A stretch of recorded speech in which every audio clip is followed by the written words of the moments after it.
The morning sun peeked through the windows of the moving truck as Tanya and David pulled up to their new home. After 5 years of saving every extra penny, working overtime shifts and dreaming of a better place to raise their kids, they had finally done it. The 2-story house with the blue shutters and the big backyard stood before them, no longer just a picture they'd stare at on their fridge. "We made it." "Babe?" David squeezed Tanya's hand and smiled at her, his eyes crinkling at the corners. He'd been working double shifts at the hospital for the past year to make this happen. As a nurse practitioner, the hours were long, but the pay was good, and every tired night had led to this moment. "I still can't believe it's ours," Tanya whispered, her voice catching. As an elementary school teacher, she'd spent countless lunch breaks scrolling through real estate listings, always thinking neighborhoods like Oakwood Gardens were out of reach for a young black family like theirs. But here they were. The back doors of their SUV flew open and their children tumbled out. 10-year-old Zara dashed toward the front door, her braids bouncing with each step. "Can I pick my room first?" "Please, please, please." 7-year-old Jackson wasn't far behind, his sneakers lighting up with each stomp. "No fair, Mom said we'd decide together." Tanya laughed, feeling lighter than she had in months. "Hold up, you two! Nobody's picking anything until we get the keys from Mr. Wilson." As if on cue, a car pulled into the driveway. Their realtor stepped out, waving a set of keys like a trophy. "Congratulations, you two. Ready to start your new chapter?" The next few hours passed in a blur of moving boxes, furniture arrangements, and excited chatter about where everything would go. Neighbors began to stop by, bringing small welcome gifts. The Patels from across the street brought homemade samosas. The young couple 3 doors down brought a potted plant. Mrs. Rodriguez from the corner house brought cookies and offered to watch the kids anytime they needed help. "The neighborhood watch meeting is next Thursday," Mrs. Rodriguez told them. "You should come. It's a good way to meet everyone." "We'll be there," David promised, setting down a heavy box to shake her hand. By late afternoon, most of their essentials were inside, though boxes were stacked in every room. Tanya was arranging kitchen items when she noticed an older white man standing at the edge of their property, watching. Unlike the other neighbors, he wasn't smiling. He stood with his arms crossed, examining their moving truck with narrowed eyes. "Who's that?" Tanya asked Mrs. Rodriguez, who was helping her unpack dishes. Mrs. Rodriguez glanced out the window and sighed. "That's Walter Simmons. He's lived here for about 30 years. Keeps to himself mostly. Don't take it personally if he's not as welcoming as the rest of us. He's set in his ways." The way she said it made Tanya pause, but she brushed it off. Every neighborhood had one grumpy resident, right? Later, when David was grilling hamburgers in their new backyard, a housewarming gift to themselves, Walter appeared at the fence line. He was tall and thin, with thinning gray hair and deep-set eyes that seemed to be perpetually squinting. "Evening," David called out with a friendly wave. "We're the Johnsons. Just moved in today." Walter didn't wave back. "Your grill smoke is blowing into my yard." David blinked, caught off guard. The gentle breeze was actually blowing in the opposite direction. "Oh, I'm sorry about that." "We'll be done soon. Would you like to join us?" "We've got plenty." "No," Walter said flatly. "Just keep it down. Some people around here appreciate peace and quiet." He turned and walked back to his house without another word. "Well, that was weird," David muttered, flipping a burger. Tanya came outside with paper plates and caught the end of the exchange. "What happened?" "Nothing, just met our neighbor. I don't think we'll be borrowing sugar from him anytime soon."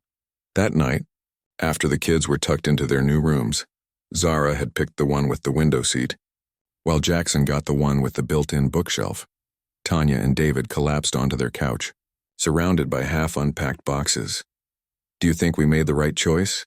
Tanya asked quietly. "This neighborhood is different from where we grew up." David pulled her close. "That's why we chose it, remember? The schools are better. The crime rate is lower. The kids will have opportunities we never had." I know. It's just, did you see how that Walter guy looked at us? Like we didn't belong.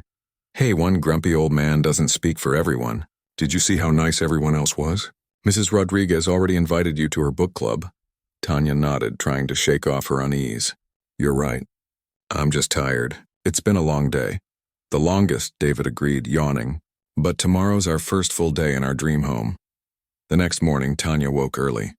The strange feeling of a new house, The unfamiliar creaks, the different way light filtered through the windows, had her up before everyone else.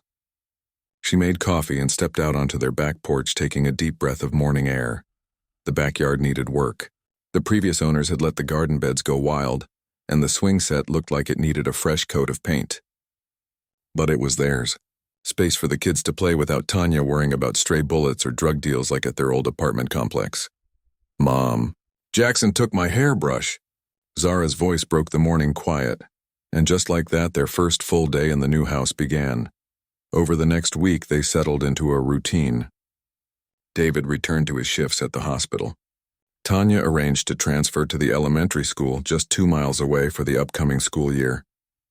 The kids explored every inch of their new neighborhood on their bikes, quickly making friends with other children on the block. They met more neighbors. The Wilsons had a daughter Zara's age. The Chens had a swimming pool they invited them to use anytime.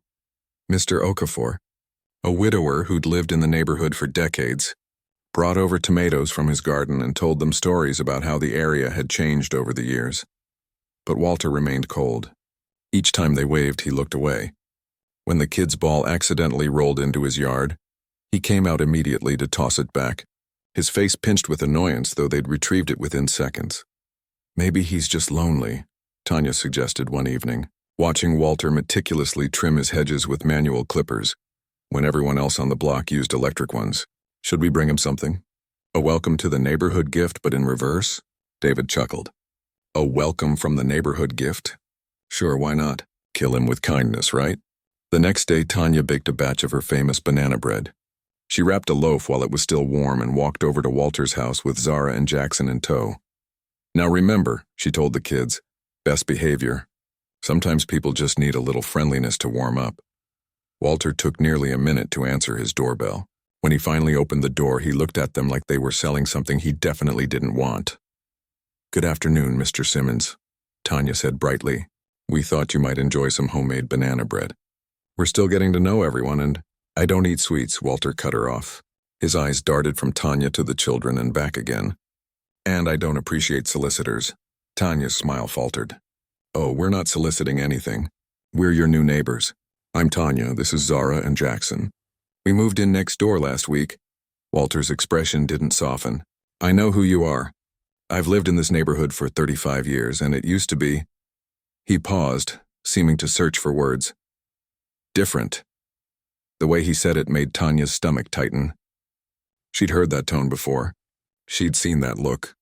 Growing up in the city, she'd encountered enough prejudice to recognize it instantly. "Well," she said, her voice cooler now, "the bread is yours if you change your mind." She placed the wrapped loaf on his porch railing and turned to go, ushering the kids ahead of her. "Mom," Jackson whispered as they walked away, "why was that man so mean?" Tanya waited until they were back in their own yard before answering. "Some people are just unhappy, honey. It doesn't have anything to do with us." But as she glanced back, she saw Walter watching them from his window. The banana bread remained untouched on his railing. And Tanya couldn't shake the feeling that this wasn't just about an unhappy neighbor. This was about something much older and deeper, something she'd hoped her children wouldn't have to face in their new dream neighborhood. That night, she told David about the encounter. "Maybe we should talk to some of the other neighbors," David suggested. "Find out if there's a history there." "I don't want to start gossip," Tanya sighed. "Let's just give it time. Focus on making this place home for us, for the kids. One neighbor can't ruin this for us." David nodded, but she could see the worry in his eyes, the same worry she felt. They'd worked so hard for this house, this neighborhood, this future for their family. They weren't about to let anyone make them feel unwelcome. As she fell asleep that night, Tanya tried to focus on the good. The kids' excited faces as they explored their new rooms, Mrs. Rodriguez's warm welcome, the safety of a neighborhood where children could play outside without constant supervision. One unfriendly neighbor couldn't overshadow all of that, could he? But as she drifted off, Walter's words echoed in her mind. It used to be different. And Tanya couldn't help but wonder what challenges lay ahead in their new beginning. 2 weeks after moving in, Tanya was in the backyard hanging laundry while the kids played with their new sprinkler. The summer heat had settled over the neighborhood like a heavy blanket, and the children's laughter rang out as they ran through the cool water. It was a perfect Saturday afternoon, until Walter appeared at the fence. "Your children are making too much noise," he called out, his thin lips pressed into a hard line. "Some people are trying to enjoy their weekend in peace." Tanya glanced around.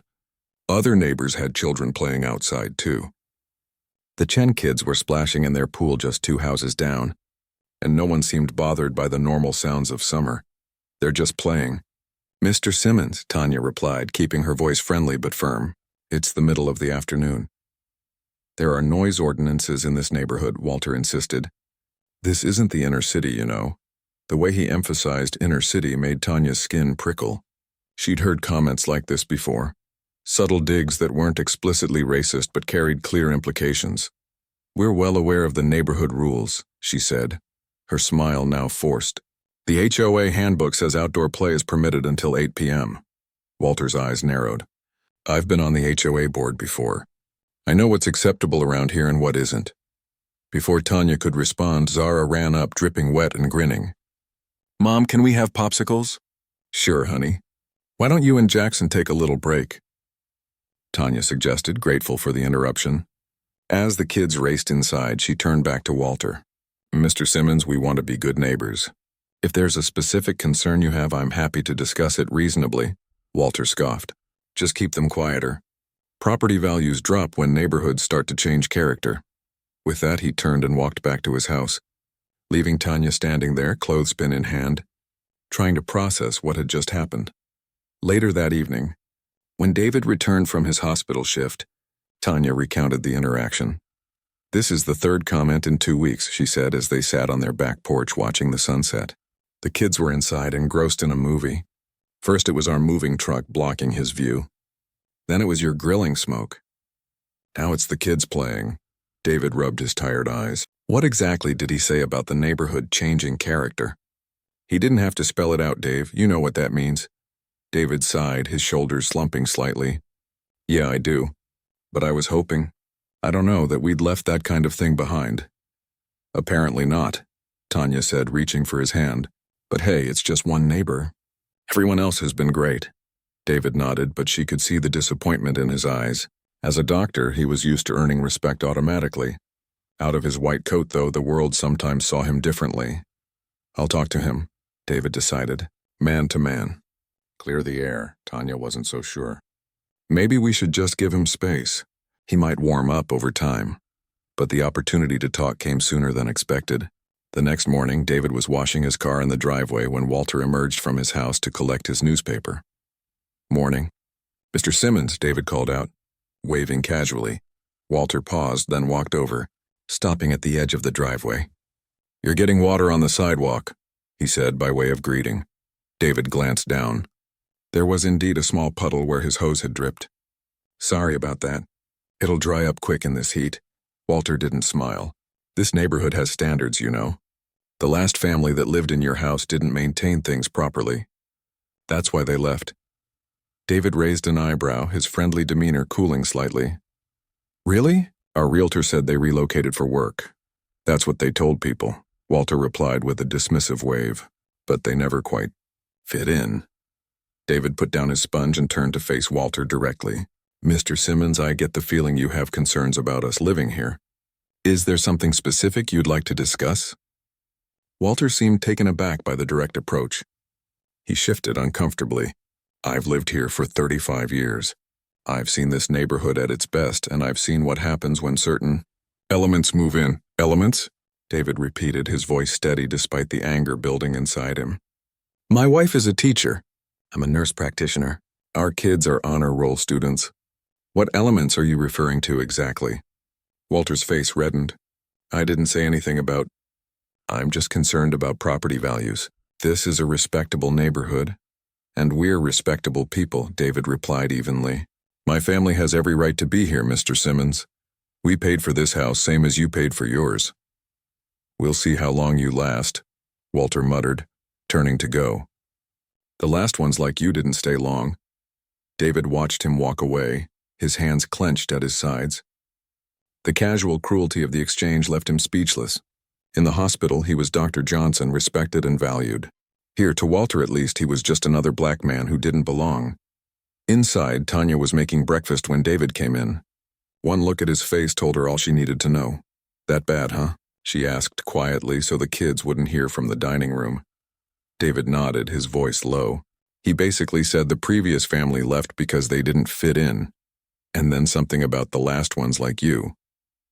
Tanya closed her eyes briefly. "So it is about race. It's always about race with guys like him," David sighed. "I thought maybe, but no, what do we do?" David looked toward the dining room, where their children were happily eating pancakes, completely unaware of the situation. "Nothing yet. We don't let one bitter old man ruin this for us. This is our home now." The next week brought more incidents. Walter complained to the HOA about their lawn, though David mowed it every 5 days without fail. He called the city to report David's car as abandoned when it sat in the driveway for 3 days while David took the bus to work during car repairs. He even questioned the small vegetable garden Tanya started with the kids, claiming it violated some obscure HOA rule. Each complaint was dismissed. But the pattern was clear. Walter was looking for any excuse to make their lives difficult. One Wednesday morning, Tanya was rushing to get the kids ready for their summer day camp when her phone buzzed with a text from David. "Got called in for emergency surgery. Won't be home until late. Love you," Tanya sighed. She'd been hoping David could pick up the kids that afternoon so she could attend a teacher planning meeting at her new school. Now she'd have to reschedule. As she hustled the kids into the car, she noticed Walter watching from his driveway, a skeptical expression on his face. She lifted her hand in a half-hearted wave, but as usual, he looked away. The day passed in a blur of errands and appointments. By afternoon, Tanya was exhausted as she drove home with the kids, both hyper from their day at camp. As they pulled into the driveway, Zara suddenly gasped, "Mom, look at our flowers." Tanya followed her daughter's pointing finger and felt her heart sink. The row of sunflowers they'd planted along the fence bordering Walter's property, were bent and broken. Not all of them, but enough that it couldn't be an accident. "What happened to them?" Jackson asked, his lower lip trembling. He'd been so proud of those sunflowers, checking their growth every day. Maybe it was the wind, Tanya suggested, though there had barely been a breeze that day. Or maybe it was Mr. Grumpy, Zara muttered, glaring toward Walter's house. "Zara, we don't call people names," Tanya corrected automatically, though privately she agreed with her daughter's assessment. "Let's go inside and get a snack, then we can see about fixing them." As the kids ran ahead, Tanya took a closer look at the damage. The brakes were clean, not ragged like wind damage. Someone had deliberately snapped the stems. Her first instinct was confrontation. Storm over to Walter's house and demand an explanation. But what proof did she have? And what would that accomplish except escalating the tension? Instead, she took a deep breath and followed her children inside. This was a battle for another day. That evening, as Tanya and the kids worked to splint the broken sunflowers with popsicle sticks and string, Mrs. Rodriguez walked over from next door. "What happened to your beautiful flowers?" she asked, kneeling down to help Jackson with a particularly stubborn stem. Tanya hesitated, glancing toward Walter's house. "We're not sure. Found them like this when we got home." Mrs. Rodriguez followed her gaze, her expression darkening with understanding. "Has Walter been giving you trouble?" Tanya sighed. "Is it that obvious?"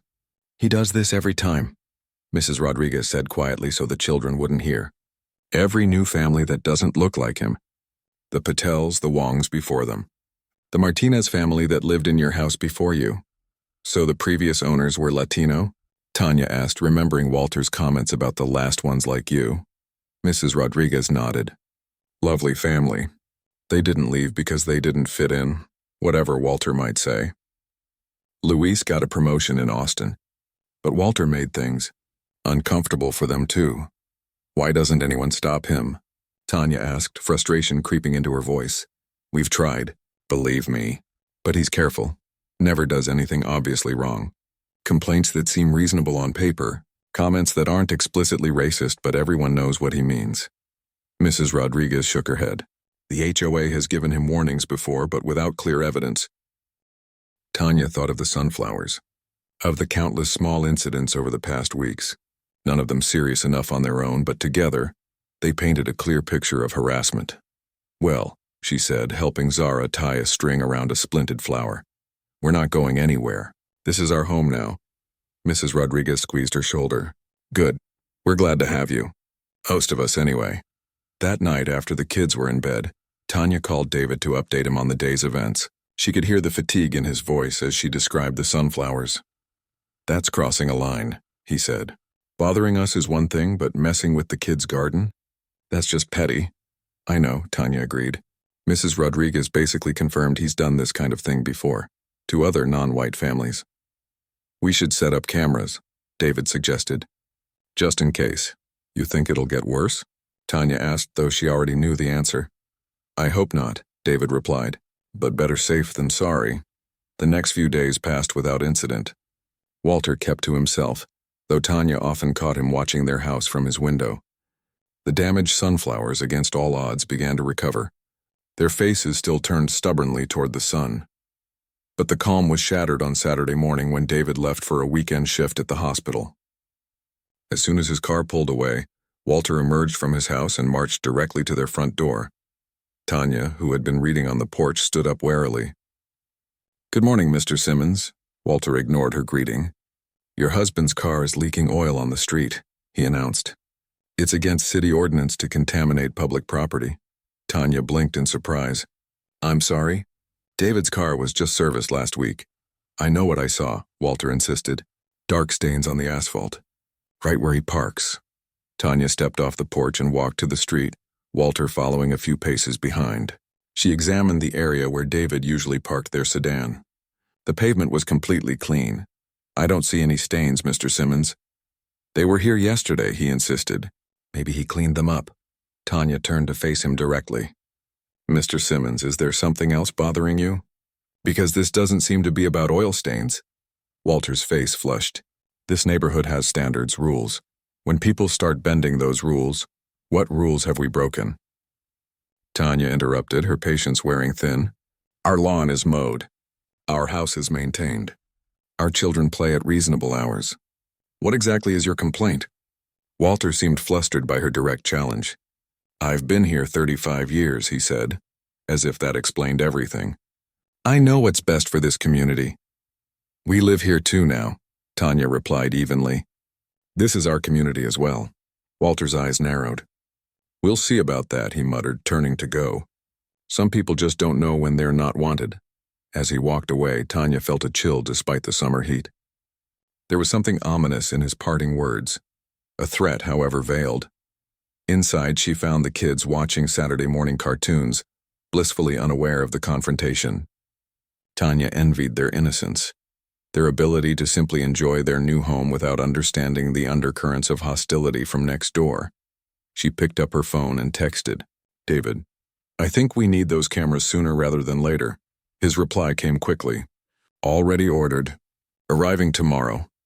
Tanya settled on the couch between her children, trying to focus on the colorful characters on the screen rather than the growing knot of worry in her stomach. They had worked too hard for this home, this future. They weren't going to let Walter's bigotry drive them away. But as she glanced out the window and saw Walter standing in his yard, staring at their house with undisguised contempt, she couldn't shake the feeling that things were going to get worse before they got better. Tanya's third-grade classroom had always been her happy place. The colorful bulletin boards, the neat rows of desks, the smell of crayons and glue, all of it felt like home. But today, as she tried to focus on arranging her new classroom for the upcoming school year, her mind kept drifting back to Walter and his increasingly hostile behavior. "Earth to Tanya," said a voice, breaking through her thoughts. She looked up to find Ling, another teacher, standing in her doorway with 2 cups of coffee. "You've been staring at that same bookshelf for 10 minutes. Everything okay?" Tanya forced a smile. "Just tired. We're still settling in at the new house."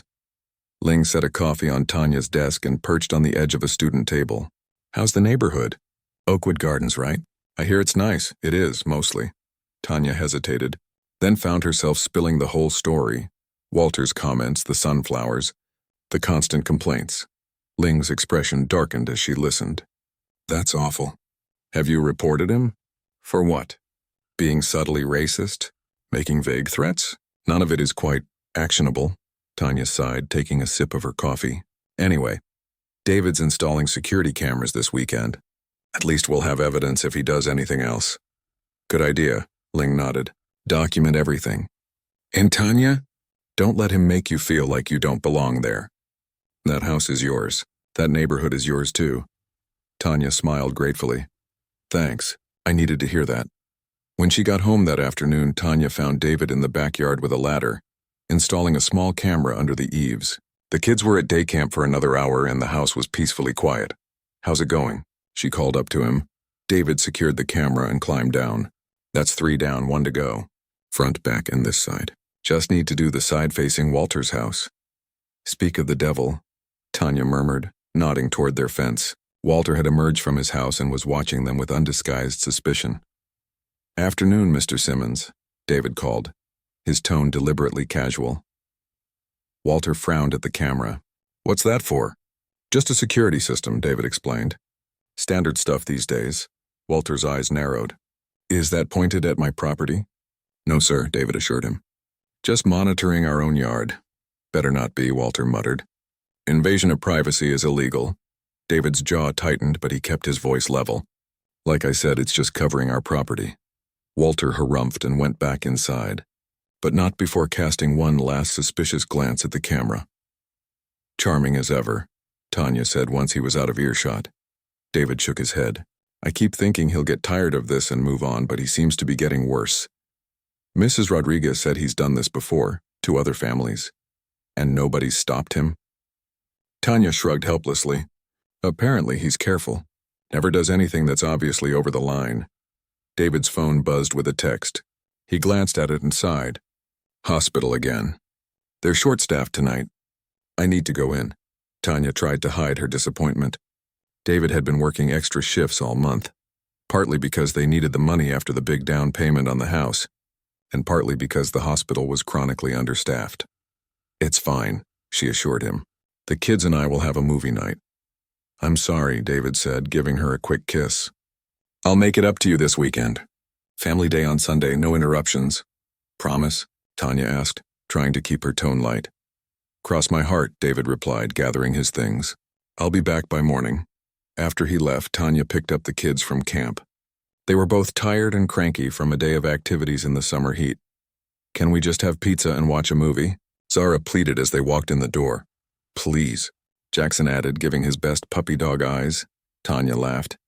Fine, you win. Pizza and movie it is. The evening passed peacefully. They ate pizza on the living room floor. Just this once, Tanya insisted, though she'd said the same thing last week, and watched an animated film about dragons. By the time the credits rolled, Jackson was fast asleep, and Zara was yawning every few minutes. Bedtime for both of you, Tanya announced. Scooping up Jackson and guiding Zara upstairs with her free hand, after tucking them in, she returned downstairs to tidy up. She was gathering the pizza box when a noise from the backyard caught her attention, a rustling followed by a soft thud. Tanya froze. It was nearly 10 p.m., too late for neighbors to be out, and with David at work, she was alone with the kids. She moved cautiously to the kitchen window that overlooked the backyard. In the dim glow of the porch light, she could make out a figure near their shed. For a terrifying moment, she thought it was an intruder. Then the figure stepped into the light and she recognized the tall, thin frame of Walter Simmons. Anger replaced fear. What was he doing in their yard at this hour? She watched as he bent down near the kids' science project, a weather station they'd built for summer learning, and seemed to be examining it closely. Without stopping to think, Tanya marched to the back door and flipped on the outdoor lights. Walter straightened up immediately, blinking in the sudden brightness. Mr. Simmons, Tanya called out, her voice steady despite her racing heart. Can I help you with something? Walter looked like a deer caught in headlights. I thought I saw someone in your yard, he stammered. In our yard? At 10 at night? Tanya crossed her arms. And instead of calling us or the police, you decided to investigate yourself? Walter's expression hardened. I was being a good neighbor. There have been reports of break-ins in the area. Have there? Tanya asked skeptically. Because the neighborhood watch meeting last week mentioned no such thing. Walter ignored her point. What's this contraption anyway? He demanded, gesturing to the weather station. Looks suspicious. Tanya couldn't believe what she was hearing. Suspicious? It's a children's weather station. For measuring rainfall and wind speed. For science, at night? With all these wires and... Parts? Walter's voice grew louder. This could be anything. Mr. Simmons, you're trespassing on our property, Tanya said firmly. Please leave now or I'll have to call the police. Walter's face contorted with indignation. You're threatening me? After I caught you setting up some kind of device here? It's a weather station, Tanya repeated, her patience evaporating. My children built it for their summer science project. So you say, Walter muttered, but he began backing toward the fence. I've got my eye on you people. The phrase you people hung in the air between them, its meaning unmistakable. Good night, Mr. Simmons, Tanya said coldly, watching until he retreated to his own yard. Once inside, her hands were shaking as she locked the door. The confrontation had left her rattled, not just by Walter's intrusion but by the naked hostility in his eyes. She reached for her phone to call David, then stopped. He was at work in the middle of a shift. There was nothing he could do from the hospital except worry. Instead, she texted Mrs. Rodriguez. Walter was just in our backyard acting strange. Claimed he was checking for intruders. The reply came quickly. Are you okay? Do you need me to come over? We're fine, Tanya texted back. But I wanted someone else to know. Smart, Mrs. Rodriguez replied. Document everything. And check your new cameras. Tanya hadn't even thought of that. The cameras David installed should have captured the whole incident. She opened the security app on her phone and rewound the footage. There it was. Walter slipping into their yard, poking around the shed, examining the weather station. Clear as day, with timestamp and all. She saved the footage, feeling slightly better. At least now they had proof. Sleep didn't come easily that night. Tanya kept imagining Walter prowling around their yard, looking for excuses to cause trouble. What would he do next? And how far would he go? Morning brought no answers, but did bring David home, exhausted from his night shift but eager to see his family. Tanya showed him the security footage right away. This is trespassing, David said, his expression grim. We could file a police report. Tanya hesitated. And then what? He'd just claim he was being a concerned neighbor. It would be his word against ours. Except we have video evidence, David pointed out, of him looking at a weather station. He'd say he thought it was suspicious that he was protecting the neighborhood. Tanya sighed. I don't think the police would take it seriously, and it might make things worse with Walter. David ran a hand over his face, fatigue evident in every line of his body. So we just wait for him to do something worse? I don't know, Tanya admitted. But let's think about it after you've had some sleep. The decision was taken out of their hands later that afternoon. David was still sleeping upstairs, and Tanya was in the backyard helping the kids with their weather station. It had rained overnight, and they were excitedly measuring the water in their rain gauge. Look how much it collected, Mom, Jackson exclaimed, carefully reading the measurements on the side of the cylinder. That's great, buddy. Write it down in your science journal, Tanya encouraged, handing him a small notebook. Zara was adjusting the wind vane. I think the wind is coming from the east today, she observed, consulting the compass they'd attached to the base. Good observation, Tanya nodded. Make sure to note the time, too.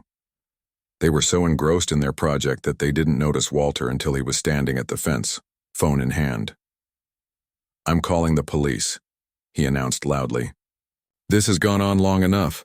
Tanya straightened up, instinctively moving to stand between Walter and her children. Calling the police for what exactly? Walter held up his phone. For this suspicious activity. Building strange contraptions. Who knows what you're really doing? We're measuring rainfall. Jackson piped up, his voice small but indignant. For science. Walter ignored him, already speaking into his phone. Yes, I'd like to report suspicious activity at 1482 Oakwood Drive. The new family is building some kind of device in their backyard. Yes, I'll hold. Tanya couldn't believe what was happening. Are you serious right now? You're calling the police on children doing a science project? I'm reporting what I see, Walter replied stiffly. Let the authorities decide if it's innocent. Tanya felt a surge of anger, but she kept her voice controlled for the children's sake. Kids, go inside, please. Tell Daddy what's happening. But Mom, Zara began to protest. Now, please, Tanya said firmly. The children reluctantly went inside, casting worried glances over their shoulders. Once they were gone, Tanya turned back to Walter. This is harassment. You know perfectly well this is a children's project. Walter shrugged. Better safe than sorry in today's world. Strange people moving in, building strange things. Strange people? Tanya repeated, her voice rising despite her best efforts. Just say what you really mean, Mr. Simmons, black people. You're calling the police because you don't think black people belong in this neighborhood. Walter's face flushed. I never said you didn't have to. Tanya cut him off. It's been clear from day one. The complaints, the comments, the neighborhood-changing remarks. And now this? Calling the police on children? The police will sort it out, Walter said stubbornly. Then into the phone, yes, I'm still here. It looks like some kind of weather monitoring device. But who knows what they're really using it for? Tanya was about to respond when the back door opened, and David emerged, looking rumpled from sleep but alert. The children were behind him, their faces anxious. What's going on? He asked, taking in the scene. Mr. Simmons is calling the police about our weather station, Tanya explained, not bothering to hide her disgust. David stared at Walter in disbelief. You're calling the police? On a children's science project? It looks suspicious, Walter insisted. And after I caught your wife setting it up late last night. After you trespassed in our yard, you mean? David corrected him, his voice dangerously quiet. Which we have on video, by the way. Walter faltered for a moment, then rallied. I was checking for intruders. Being a good neighbor. A good neighbor wouldn't call the police on children, David pointed out. A good neighbor would talk to us first if they had concerns. I tried that, Walter claimed. Your wife was hostile. Tanya let out a bark of incredulous laughter. Hostile? For asking you to leave our property. The sound of a car pulling up out front interrupted their argument. A moment later, 2 police officers, one black, one white, appeared at the side of the house. Afternoon, the white officer said, looking between them. We received a call about suspicious activity? Walter immediately stepped forward. Yes, officer. I reported it. These people have been building some kind of device in their backyard. Been working on it late at night, too. The black officer raised an eyebrow and looked at the weather station, then at the children peering nervously from the back door. That device? Yes, Walter nodded emphatically. Who knows what it's really for? The officer walked over to examine it. Looks like a weather station to me. Rain gauge, wind vane, thermometer. It is, Jackson called out from the doorway. It's for our science project. We're tracking weather patterns. The white officer smiled at the children, then turned to Tanya and David. Your kids? Yes, David confirmed. They built it as a summer learning project. Mind if I take a look? The officer asked, gesturing to the weather station. Of course not, Tanya agreed. Both officers inspected the simple setup, occasionally glancing at each other. Finally, the black officer turned to Walter. Sir, this is clearly a children's science project. There's nothing suspicious about it. Walter's face reddened. But they were working on it at night. I saw them. Actually, David interjected, pulling out his phone. What you saw was my wife confronting you for trespassing in our yard. Would you like to see the video? The officers exchanged glances. You have video of this gentleman in your yard? The white officer asked. David nodded, pulling up the footage on his phone and showing it to them. Both officers watched in silence, their expressions growing more serious. Mr. Simmons, the black officer said when the video ended. Were you on their property last night? Walter shifted uncomfortably. I thought I saw an intruder. I was being vigilant. You should have called us, the officer replied. Entering someone else's property without permission is trespassing. I was being a good neighbor. Walter insisted, his voice rising. Someone has to keep an eye on what's happening to this neighborhood since they moved in. There was an awkward silence as everyone registered the implication in Walter's words. And what exactly is happening to the neighborhood, sir? The black officer asked quietly. Walter seemed to realize his mistake. I just meant property values, standards, you know. The officer nodded, his expression skeptical. He turned to Tanya and David. Has there been a pattern of behavior here? David hesitated, looking at Tanya. They had discussed not escalating things with Walter, but now that the police were here. Yes, Tanya said firmly. Since the day we moved in. Complaints about everything we do. Comments about us not fitting in, and last night trespassing. He damaged our sunflowers too, Zara called from the doorway. The ones by the fence. We don't have proof of that, David clarified. But yes, there's been a pattern of harassment. The white officer nodded, making notes. Would you like to file a formal complaint about the trespassing? We have the video evidence. Tanya and David exchanged looks. Yes, they said in unison. What? Walter sputtered. This is ridiculous. I called you about them, not the other way around. Sir, the black officer said firmly, you called about a children's weather station, which is clearly not suspicious, and we now have evidence of you trespassing on their property. I'd suggest you cooperate. Walter looked between the officers, seeming to deflate. This isn't right, he muttered. This neighborhood is going downhill fast, the white officer sighed. Mr. Simmons, I think we need to have a conversation about false reports and neighborly behavior. Why don't we step over to your property? As the officers led a protesting Walter away, Tanya felt the tension drain from her body. She hadn't realized how much energy she'd been spending, bracing for Walter's next move. David wrapped an arm around her shoulders. You okay? She nodded, leaning into him. I think so, just tired of this. The kids ventured out cautiously. Is Mr. Grumpy in trouble? Jackson asked. Zara, what did I say about name-calling? Tanya reminded him gently. But yes, Mr. Simmons might be in some trouble for coming into our yard without permission. Will he stop being mean now? Zara asked hopefully. David knelt down to her level. I don't know, sweetie. Some people have a hard time changing, but we're not going anywhere. And we're not going to let him make us feel like we don't belong here.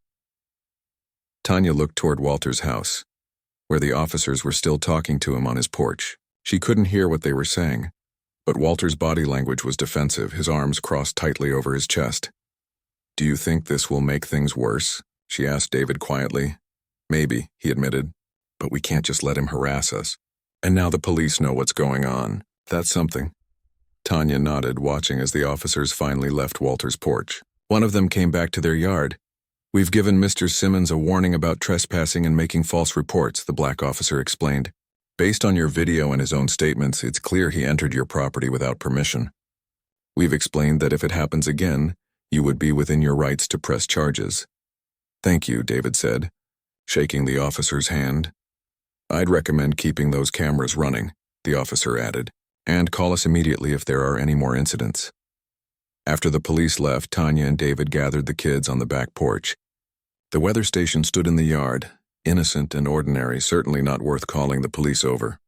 Are we in trouble? Jackson asked in a small voice. No, honey, Tanya assured him. You didn't do anything wrong. Neither did we. Then why did Mr. Simmons call the police? David and Tanya exchanged glances, silently debating how much to explain. Sometimes, David began carefully, people are afraid of things that are different from what they're used to, or people who look different from them. Because we're black, Zara asked bluntly. Tanya sighed. At 10 years old, Zara was old enough to understand some of these realities. Yes, sweetheart, some people like Mr. Simmons have ideas about who belongs where, but they're wrong. We have every right to live here to build weather stations to be happy in our home. Will he keep being mean? Jackson worried. I don't know, David answered honestly. But what I do know is that we're not going anywhere. This is our home now. Tanya looked out at their backyard, at the house they'd worked so hard to buy, at the neighborhood that was supposed to give their children better opportunities. Despite Walter's best efforts, she still loved it here. The other neighbors had been kind and welcoming. The schools were excellent. The community was safe. They weren't going to let one bitter old man ruin it for them.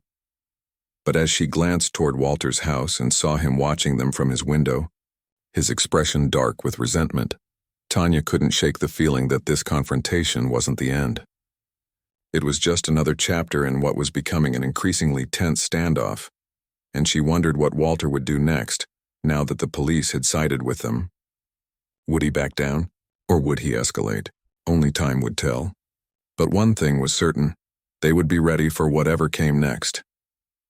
The hospital parking lot was nearly empty when David pulled in at 6 a.m., the early morning light just beginning to break over the horizon. He'd been working the night shift all week, and exhaustion weighed on him like a physical presence. But today was his last shift before 4 days off, time he desperately needed with his family after everything that had happened with Walter. As he walked toward the staff entrance, his phone buzzed with a text from Tanya. Call me when you get a break. Walter filed a complaint with the HOA about our unauthorized structures. They want to inspect our yard. David stopped in his tracks, staring at the message in disbelief. After the police had warned Walter about trespassing and making false reports, David had hoped the man would back off. Apparently not. He was about to call Tanya when his pager went off, emergency in the ICU.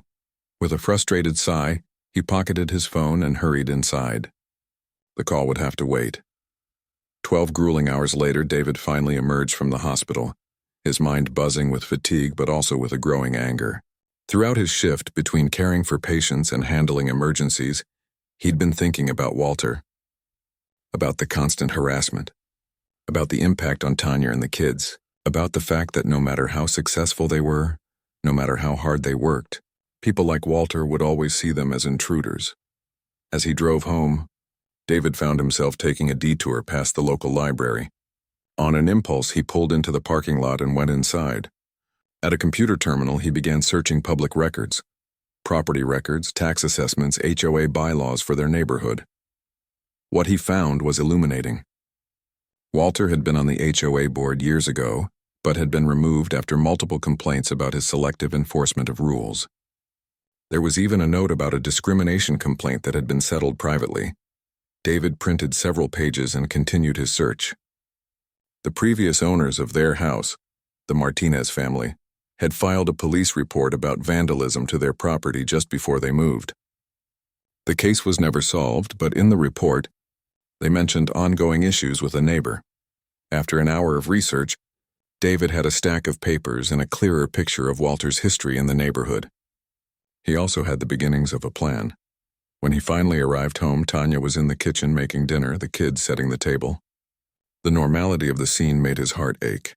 This was what they had worked for, this simple, happy life in a good neighborhood. And Walter was trying to poison it. "Daddy's home," Jackson shouted, running to hug him. David scooped him up, pushing aside his dark thoughts.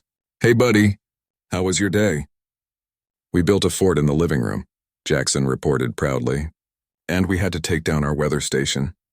David's smile faltered. "What?" Tanya came over to kiss him hello, her expression tired. "The HOA inspector is coming tomorrow morning. I thought it best to remove anything that could possibly be considered a structure, just temporarily." "That's ridiculous," David said, setting Jackson down. "It's a children's science project."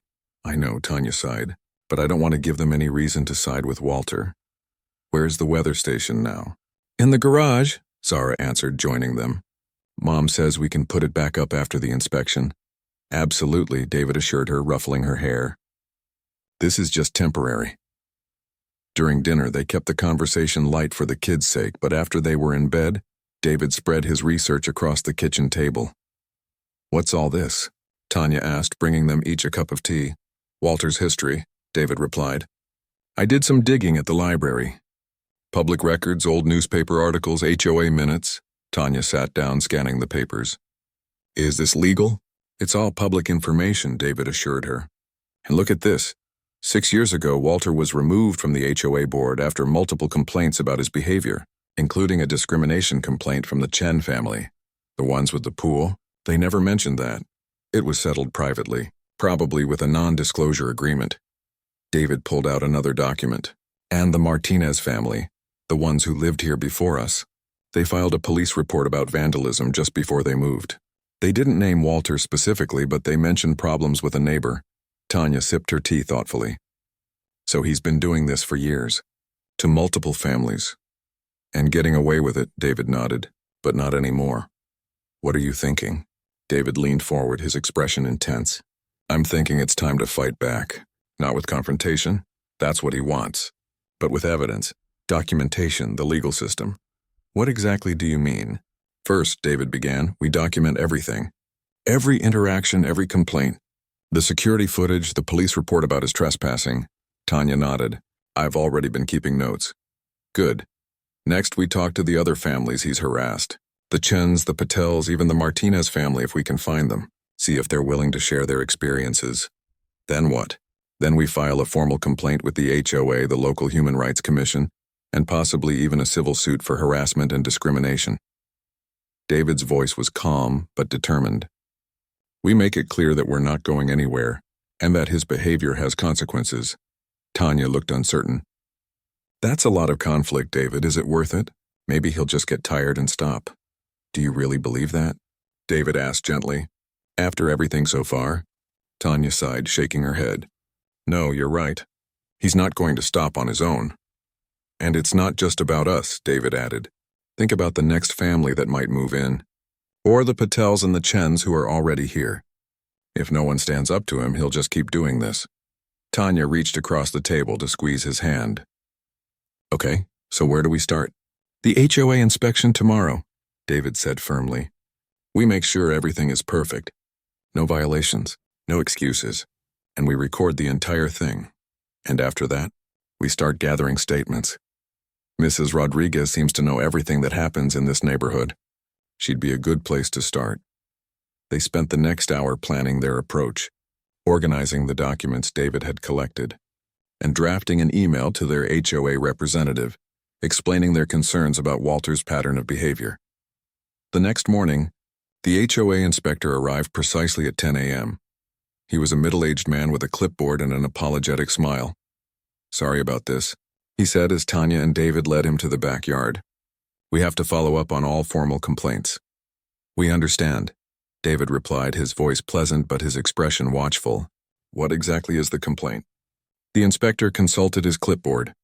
Unauthorized structures in the backyard, potentially in violation of Section 7 of the HOA covenant regarding permanent installations. I see, David nodded. And what constitutes a permanent installation? Anything fixed to the ground that alters the landscape or appearance of the property, the inspector explained.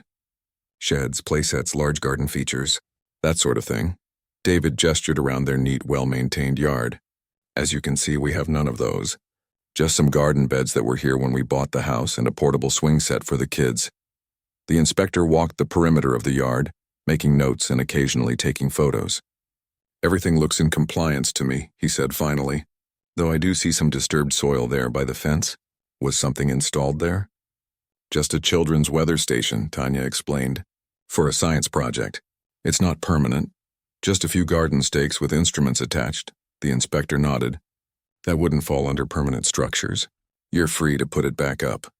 As they walked back to the front of the house, David casually mentioned, We've been having some issues with our neighbor, Mr. Simmons. He seems to file a lot of complaints. The inspector's expression changed subtly. I'm not supposed to discuss other homeowners, but yes, Mr. Simmons is a frequent flyer in our complaint system. We've heard he used to be on the HOA board, Tanya added. Before my time, the inspector said diplomatically, but I've heard stories. As the inspector was leaving, Walter emerged from his house watching the proceedings with undisguised interest. All clear? He called out, his tone falsely casual. The property is in full compliance, and the inspector replied neutrally. Have a good day, Mr. Simmons.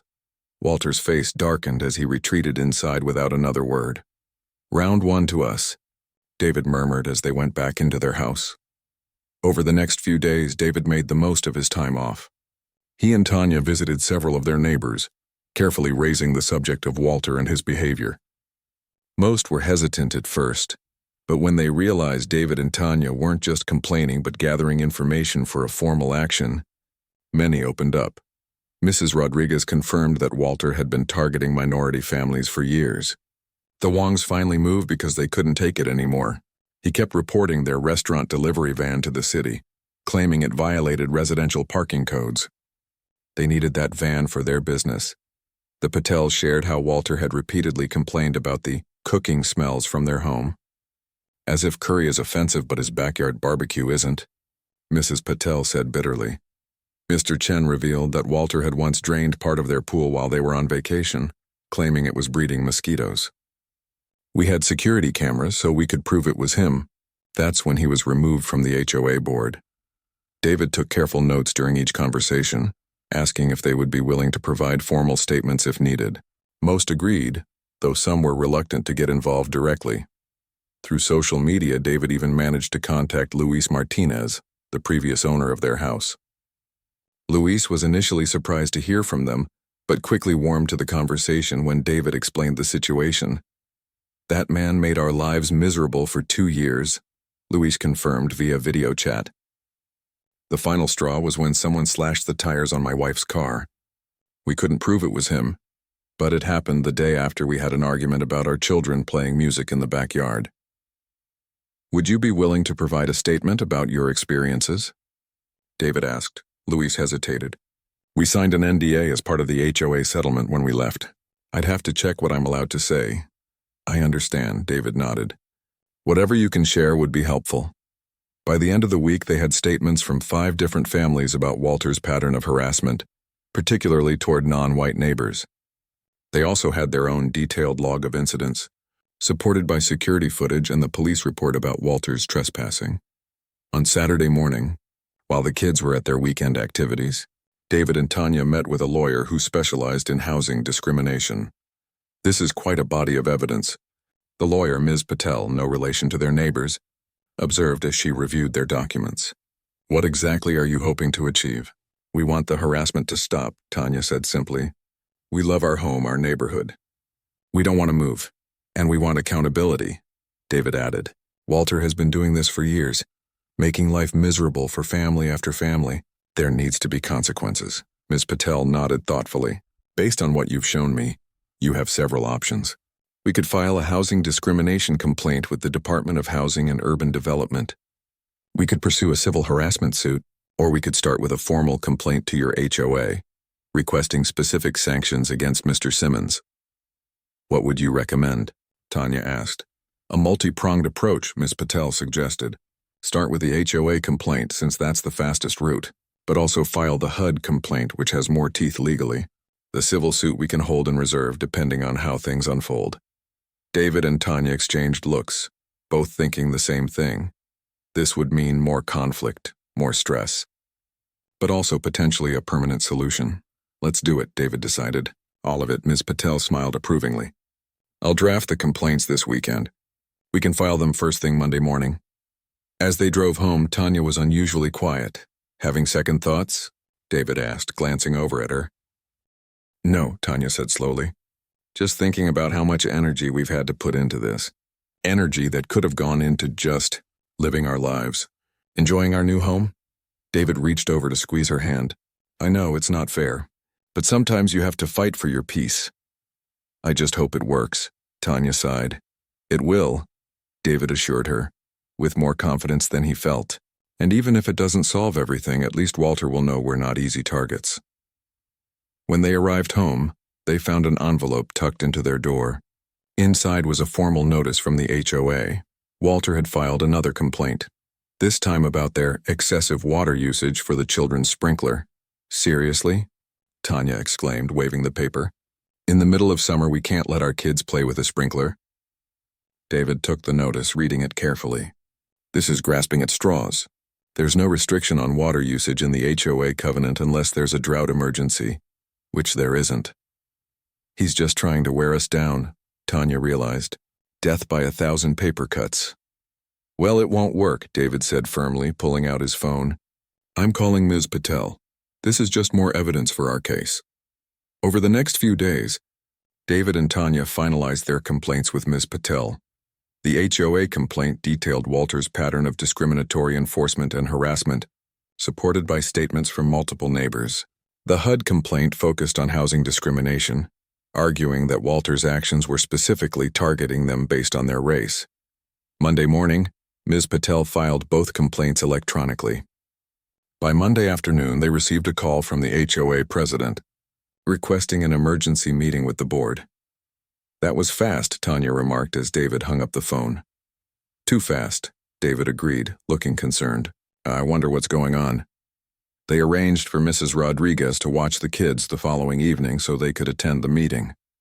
As they drove to the community center where the HOA board met, David reviewed their talking points one more time. Remember, we stay calm and professional. We stick to the facts. No matter what Walter says or does, we don't lose our cool. Tanya nodded, clutching the folder of evidence they had brought. What do you think they want to discuss so urgently? I'm not sure, David admitted. But I have a feeling we're about to find out. The community center's meeting room was already half full when they arrived. To their surprise, several of their neighbors were there. The Patels, the Chens, Mrs. Rodriguez, and a few others they had spoken with. Walter sat alone near the front, his posture rigid. The HOA president, a woman named Helen Wright, called the meeting to order. Thank you all for coming on such short notice. We've called this emergency session to address a serious issue that has been brought to our attention. Yesterday, the board received a formal complaint about discriminatory harassment from the Johnson family, directed at Mr. Simmons. Walter turned to glare at them, his expression a mixture of anger and disbelief. Simultaneously, Helen continued, we received notice that a housing discrimination complaint has been filed with HUD, naming both Mr. Simmons and, potentially, the HOA itself for failing to address a pattern of discriminatory behavior. Murmurs rippled through the room. Walter shifted uncomfortably in his seat. Given the serious nature of these allegations, and the potential liability for the association, we've asked both parties to present their case tonight, so we can determine an appropriate course of action. David and Tanya exchanged surprised glances.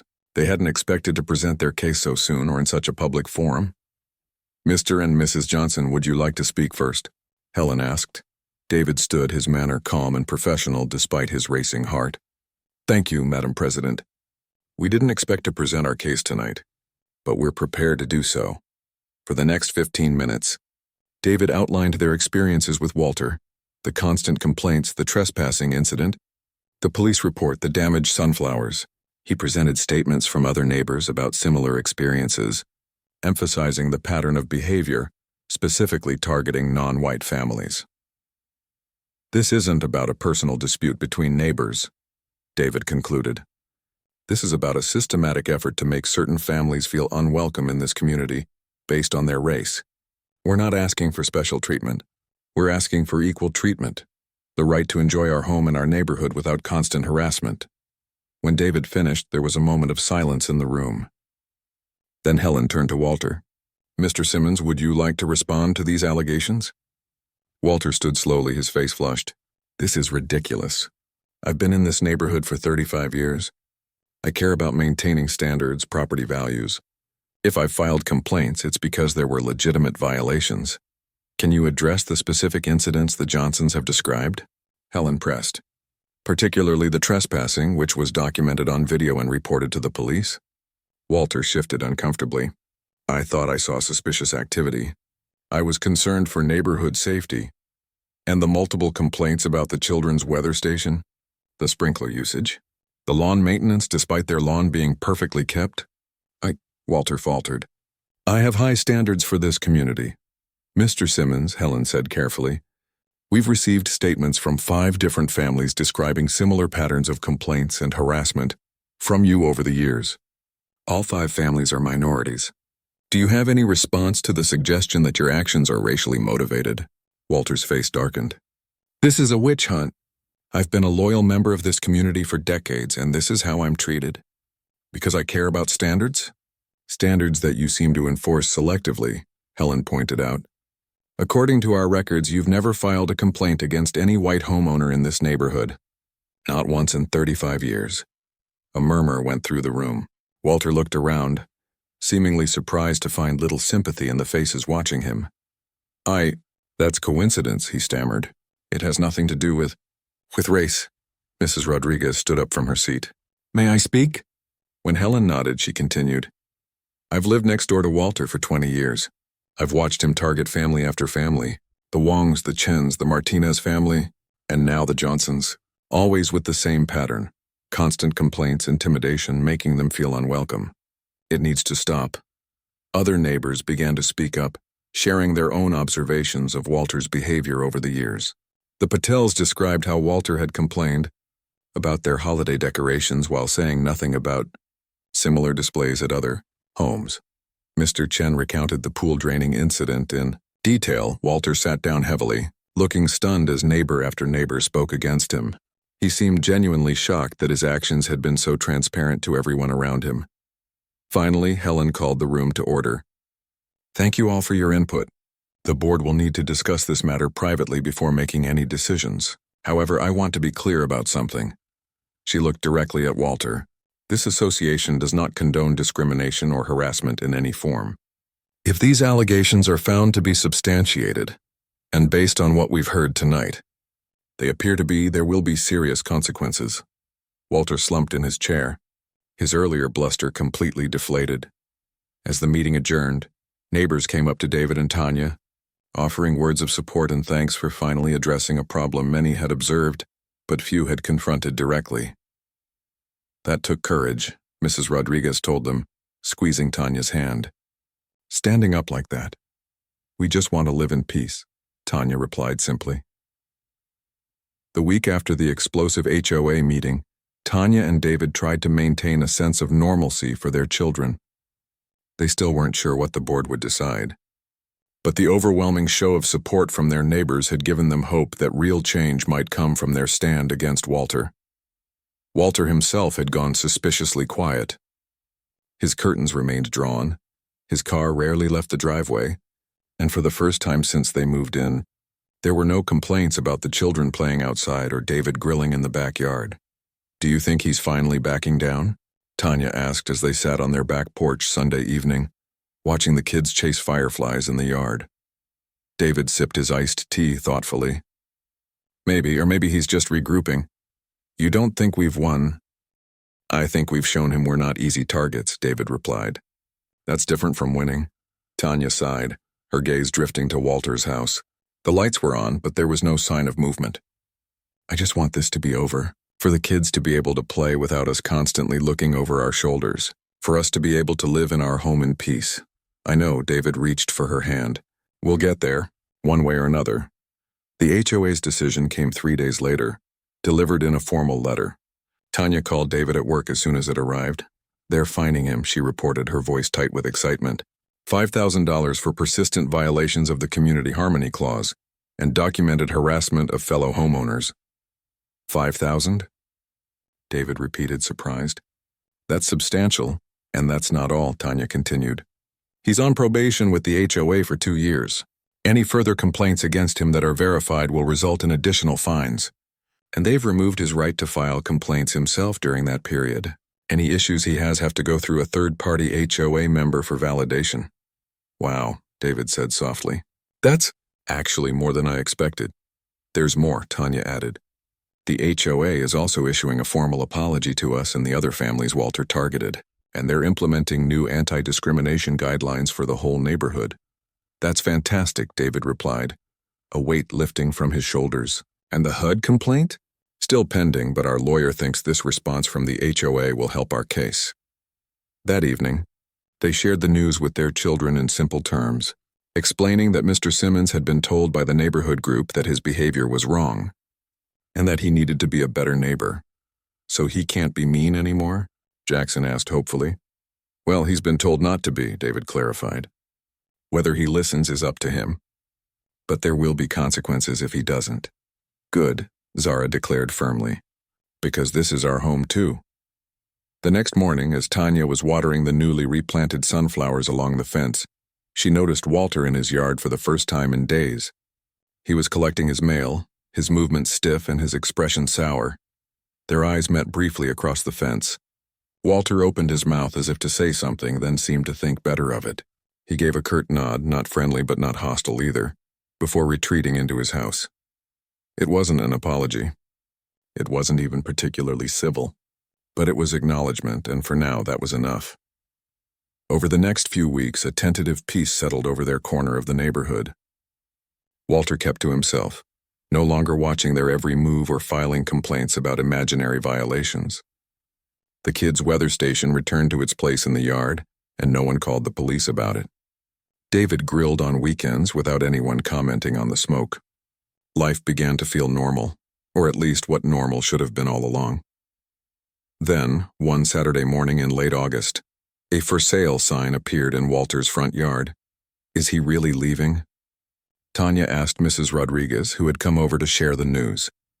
Looks like it, Mrs. Rodriguez confirmed. Helen from the HOA told me he called the fine highway robbery and said he couldn't live in a neighborhood that had changed so much. David shook his head. Always blaming everyone else. Well, whatever his reasons, I can't say I'm sorry to see him go, Mrs. Rodriguez admitted. This street will be much more peaceful without him. Word of Walter's impending departure spread quickly through the neighborhood. Far from being concerned about losing a longtime resident, most neighbors seemed relieved. Several stopped by to thank Tanya and David for standing up to him when no one else had. We should have done something years ago, Mr. Chen told them one evening, when he targeted the Wong family or the Martinez family. But everyone was afraid of making waves. It's not easy being the one to speak up, David acknowledged, especially when you're already feeling like an outsider. Well, you've done this community a service, Mr. Chen said firmly, and I think we should show our appreciation. The idea grew from there, a neighborhood gathering to celebrate not just Walter's departure, but the community's renewed commitment to being truly welcoming to all families.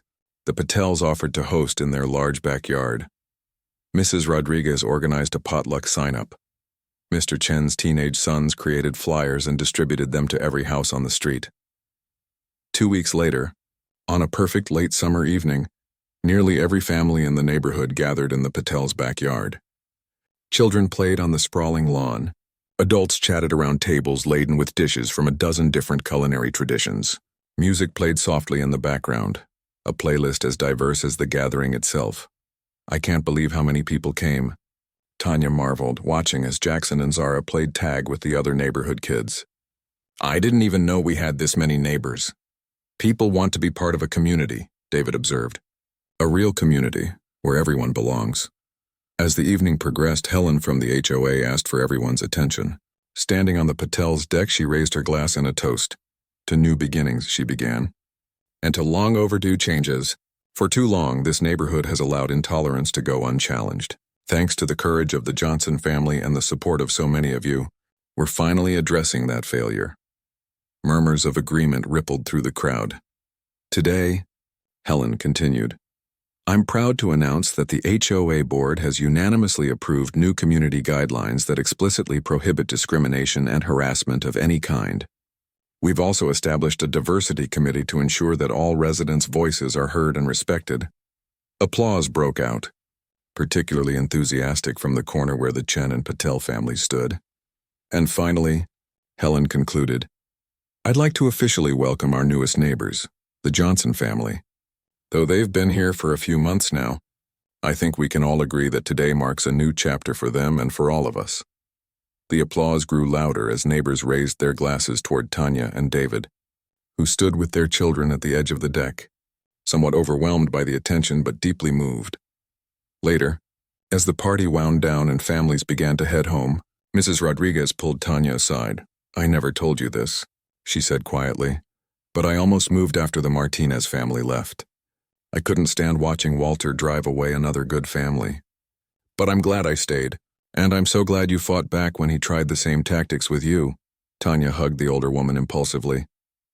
We couldn't have done it without neighbors like you supporting us. That's what community is supposed to be, Mrs. Rodriguez replied simply. People looking out for each other. Walking home in the gathering twilight, their sleepy children trudging beside them. Tanya and David felt a sense of peace they hadn't experienced since moving to the neighborhood. It's strange, Tanya mused. In a way, Walter's awfulness brought the whole neighborhood together, David chuckled. I doubt that was his intention, no, Tanya agreed. But sometimes good things come from difficult situations. The following weekend, they watched from their front porch as a moving company loaded Walter's furniture into a large truck.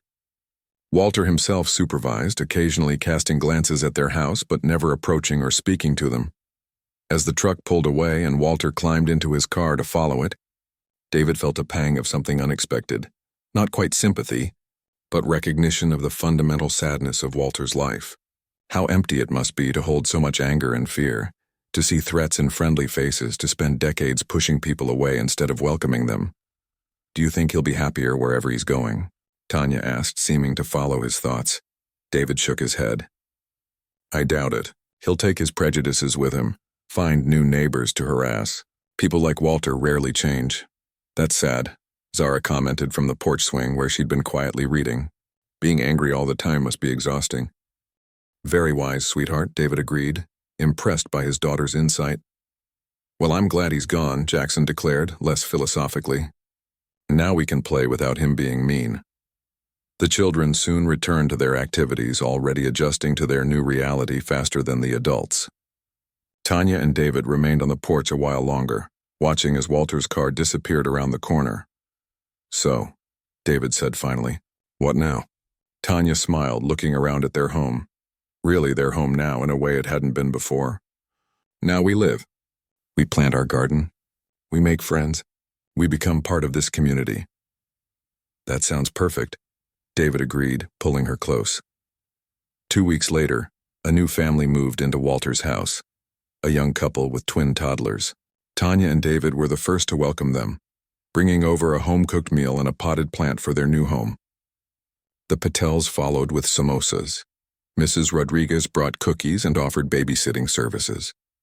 The Chens invited them to use their pool any time. The new family seemed overwhelmed by the warm reception. "We've never lived anywhere so friendly," the wife commented, her eyes wide. "We had to work on that," Tanya admitted with a smile. "But yes, it's a good neighborhood. We look out for each other here." That evening, as they tucked their children into bed, Zara asked a question that caught them off guard. "Do you think we'll ever see Mr. Walter again?" Tanya and David exchanged glances. "Probably not, honey," Tanya answered. "Why do you ask?" Zara thought for a moment. "I was just wondering if he ever learned his lesson about being mean to people who look different." "I don't know," David replied honestly. "Sometimes people learn and change. Sometimes they don't." "I hope he does," Zara said softly. "It must be lonely, not having friends because you're mean all the time." "That's very compassionate of you," Tanya said, smoothing her daughter's hair. "And you're right. Hatred hurts the person who feels it as much as the people it's directed at. The important thing," David added, "is that we learned something about standing up for ourselves and for others, about not letting fear or anger win, and about building community," Tanya finished. "That's the real victory here." As summer faded into fall, their neighborhood continued to evolve. The new diversity committee organized cultural exchange events where families shared food, music, and traditions from their heritage. The Kids Weather Station project expanded into a neighborhood science club, meeting weekly in different backyards. The HOA approved plans for a community garden on a vacant lot, where families could grow vegetables and flowers together. 6 months after Walter's departure, as they celebrated their first holiday season in their home, Tanya and David hosted a small gathering for the neighbors who had stood by them during the difficult summer. As they looked around their living room, filled with friends from diverse backgrounds all laughing and sharing stories, they knew they had found what they'd been seeking all along, not just a house, but a true home in a community where they genuinely belonged. "Worth the fight?" David whispered to Tanya as they watched their children playing happily with the other neighborhood kids. "Every minute of it," she replied without hesitation. "Every single minute." And in that moment, the struggle with Walter seemed distant, like a storm that had passed through their lives but ultimately made the rainbow that followed all the more beautiful, for having weathered it together.